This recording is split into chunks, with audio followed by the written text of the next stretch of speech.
اگر تمہارے بیوی بچے تم سے راضی تو تمہاری دنیا بن گئی، اور اگر تمہارے ماں باپ تم سے راضی تو تمہاری آخرت بن گئی۔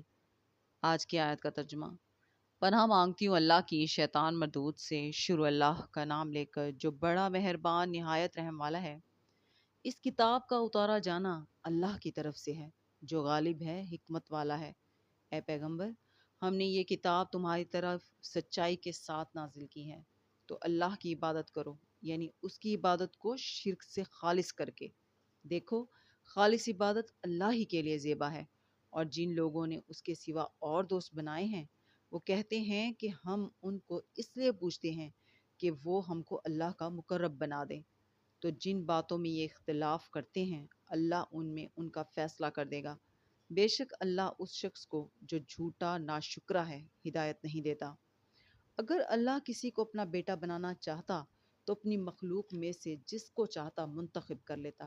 وہ پاک ہے، وہی ہے اللہ جو اکیلا ہے، بڑا زبردست ہے۔ اسی نے آسمانوں اور زمین کو تدبیر کے ساتھ پیدا کیا ہے، اور وہی رات کو دن پر لپیٹتا اور دن کو رات پر لپیٹتا ہے، اور اسی نے سورج اور چاند کو کام میں لگا رکھا ہے۔ سب ایک وقت مقرر تک چلتے رہیں گے۔ دیکھو، وہی غالب ہے، بخشنے والا ہے۔ صدق اللہ العظیم۔